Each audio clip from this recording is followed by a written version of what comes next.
Hello everyone and welcome to another video. Today we're going to go ahead and cover my top 10 winter fragrances of 2016. This is going to be the niche list. If you haven't already, go ahead and check out my designer list. I divide the two lists into two just because there are quite a lot of fragrances that I wear and I really do like that distinction. Now before I actually get into it, this is my list, this is nobody else's list. These are the fragrances that I'm choosing to wear for the winter and specifically this winter list. Now, one major criteria is what do I consider winter? Winter here in the United States, or here in New York specifically, it's roughly 35 degrees Fahrenheit, not Celsius, and lower. So I'm looking for fragrances that generally do well in the cold weather. I'm looking for heavier fragrances generally, though there are some exceptions which I will get into. And just fragrances that, you know, kind of soothe and are very warm, very inviting, and a little bit on the heavier side with that. So that's kind of my general criteria. So without any further ado, let's go ahead and get started into the list. Starting at number 10, we have a fragrance that is new to the list. It's from an indie house. This fragrance is called Peaches and Campfires. Now, I actually don't have a full bottle of this. I only have a sample, and it's from Gallagher Fragrances. Now, Peaches and Campfire is exactly what it sounds like. It smells like a fruity scent with woody undertones. So it smells like peaches and it smells like peaches and wood, basically. Now, I really like this scent because it's a fun scent. It's a little bit of a departure from the scents that I usually scent off or you know, wear. Now, peaches generally are a scent that is primarily worn by women.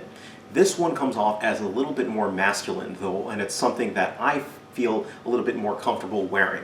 And for that, I'm actually, you know, going to actually wear this one in the winter, see actually how it does. So I'm pretty excited to have this on my list, and I may actually purchase a full bottle of it depending on what it is. But that's where it is. It's on my list at number 10, Peaches and Campfires.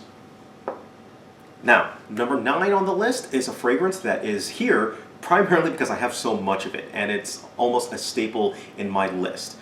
So the fragrance we're talking about today is called Spice and Wood. Many of you already know that when I bought this bottle, I thought I was okay with it, and I still am okay with it. But the primary reason that I like it or that I have it is because I just have so freaking much of it. If I had a normal size bottle, this probably would not make the list, but because I have so much, I almost feel obligated to use it. And that's why it's on the list. I know I'm going to use it for this winter. I know I'm going to use it as a backdrop. What I generally tend to smell or spray this one on is going to work. I generally tend to wear this casually, almost like a filler fragrance. Anytime that I can't really figure out what I'm going to go ahead and wear, I throw on Spice and Wood. And this is the Flacon, the huge bottle. So that's at number 9, Spice and Wood from Creed. Number 8 is a fragrance that I'm only going to wear for about a week, but I'm definitely going to be wearing this one.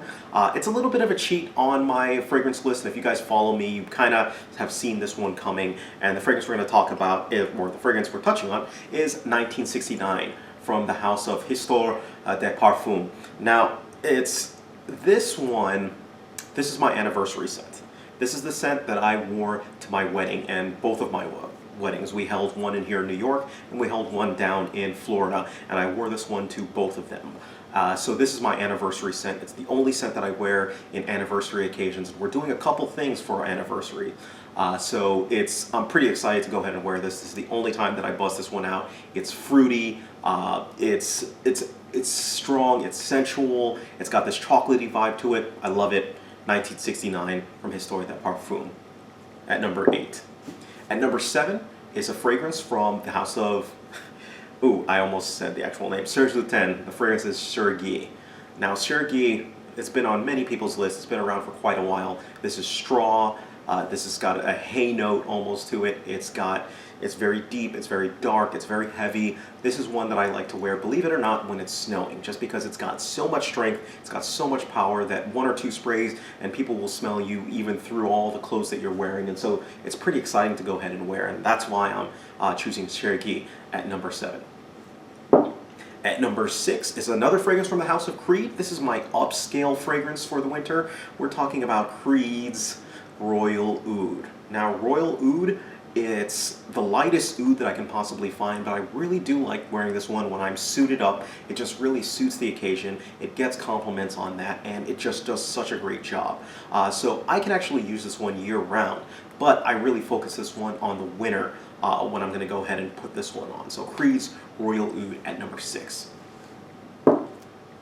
At number 5 is a fragrance from the house of Tom Ford. This fragrance is another fragrance that does really well with the suit. I don't necessarily wear it to upscale occasions, but I like to wear this one specifically when I'm wearing my suit. And this is Tom Ford's Tobacco Vanille. Now, funny story with this one, I've said this many times, I have never gotten a compliment when I have not been wearing a suit with this one. The two seem to go hand in hand for me because wearing it alone, not a single compliment. However, anytime that I wear this and I have a suit on, I always get a compliment on it. It's pretty remarkable in the success rate that I've had with this, with that particular demographic, wearing a suit, all right? So yeah, number 5, Tom Ford's Tobacco Vanille. Number 4 is a fragrance that I lost for a bit. I lost it, got it back again, and I began wearing it in indoor scenarios where I'm at home, not really planning on going anywhere. It's not a great compliment getter, but I actually really do like the scent because of its frankincense, and we are talking about Epic Man from the house of Amouage. This one, you know, again, it's not a heavy compliment getter. It's not going to be the one that's going to knock people's socks off. And it almost has like an old man type vibe to it. But I really do love the scent. This is one that I personally enjoy, and it's on my list up there just because I do spend a lot of time indoors in the winter. I'm not as much, you know, out and about. I'm not really conversing with people too much. And so I really do like this one at number 4. We've got Epic Man. Number 3 is a new fragrance that many of you may not have heard of. It's from the house of Fleur. We're talking about Greylocke. Now, Greylocke, this is another fragrance that was sent to me from the house, and I really do like this house of Fleur. They're very simple scents, they're very nice, they're very pleasant, and this one is a work fragrance. It's vetiver, it's got this vetiver, almost grassy type of scent, almost rocky, earthy a little bit, but at the same time it's very safe, very comforting. This is one that I will be wearing to work primarily, one that I can spray a lot on, you know, take my coat off, I'll be perfectly fine. People will like the smell, I'll smell professionally. This is one that fits that bill. Greylocke, take a look at it if you got a chance, all right? Number 2, from the house of Tom Ford once again, we have a previous number 1, we've got Tuscan Leather. Yes, Tuscan Leather, this is the scent that some people say smells like cocaine. I've never tried cocaine, so I cannot collaborate with that, and there's been arguments back and forth on this, but you know what? It's just a scent, and I really do like the scent. It smells very, it does have a leather vibe to it. It's Tuscan Leather, it has a very heavy, how do I say it? It's not your typical American leather, should I say. If I was to give some advice, I would say smell a lot of different leathers, and you may understand where some people are coming from when they say that this smells like leather. You're going to see a lot of opinions. Some people saying, this does not smell like leather at all. Simply saying, this smells like leather to the core.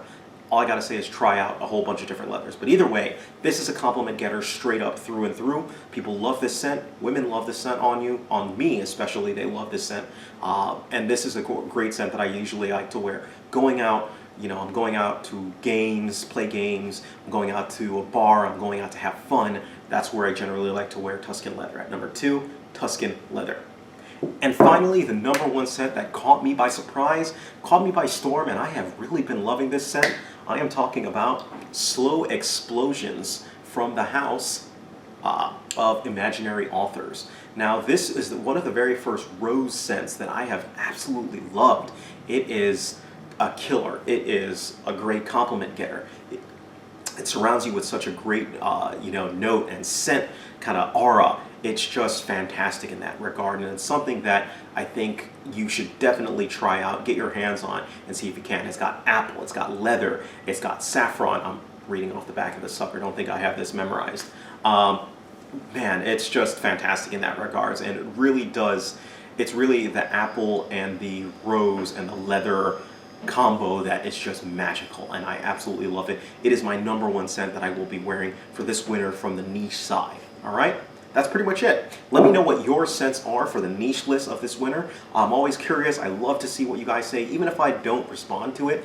Trust me, I've read it. I really do like it. All right, so let everyone know, you know, what you're wearing for the summer or for this winter and what your thoughts are. All right, thank you guys. Take care of yourselves, and you guys have a great day.